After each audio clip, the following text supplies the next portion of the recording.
Hey guys, welcome back to a new video. I'm Stephanie West. I'm a licensed counselor here in the state of Michigan, and I am owner and operator of In Progress Counseling.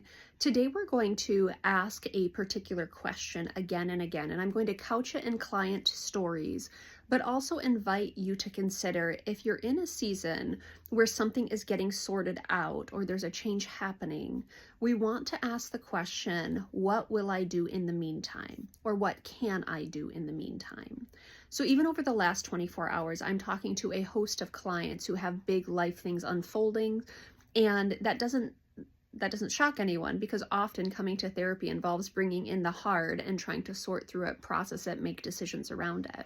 So I have one client who very recently has gone through a breakup, and they're in session and they're talking about, hey, when am I going to feel better? Why can't I just feel better right now? Like, this is pretty excruciating. And it's like, well, it's going to take as long as it takes because this relationship was significant to you. What do you want to do in the meantime? In their meantime is robust, it's wonderful, it's full. They have school going on, they have work going on, they have friendships, they have connection. And so we're deciding, how do you want to spend this healing time? Not just focusing on the healing, but what are you going to do in the meantime? Before you even consider a new relationship, it might take a while. What do you want to do between now and then? So daily habits, daily practices, ways of connecting, anxiety reduction. We get a lot of choice in how we spend the meantime. What we don't always get choice in is how long does it actually take. So we want to take our meantime and really use it as best as possible, because we don't know if that's short or medium or long term.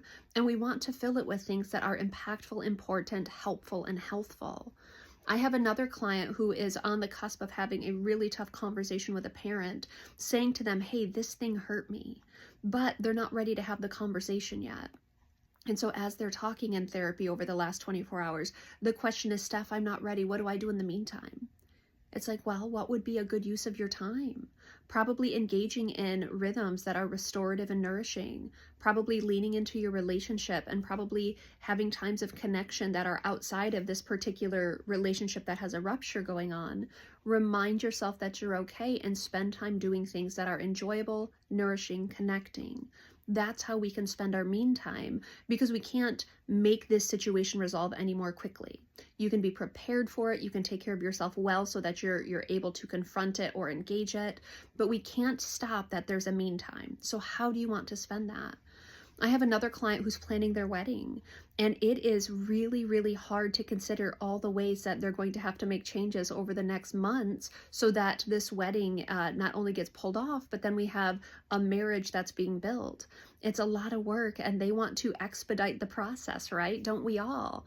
Except it's like, you have to wait X, Y, and Z amount of time until the actual marriage happens, or till the wedding happens.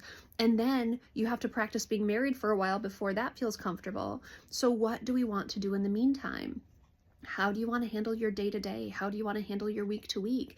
They have a very full life. They have work. They have other commitments that they're in. They have wedding preparation. So we talk about how to show up for that, how to enjoy that, how to sit in that with contentment, or at least without this anxiety of, hey, I have to go solve this thing that's coming up. We don't have to solve it. We have to let things be what they are sometimes, because certain outcomes take time. Healing takes time. Resolution takes time. Planning for the future takes time. So what do we want to do while that's happening? What do we want to do in the meantime? That's the question today. If there's something unresolved going on in your story right now, that's very common. Changes are very common. Shifts are very common. Adjustments are very common. What do you want to do in the meantime? It's an important question to ask, because even though I can't coerce outcomes in whatever this unresolved thing is, I have choices in the meantime. And that's what we want to think about today.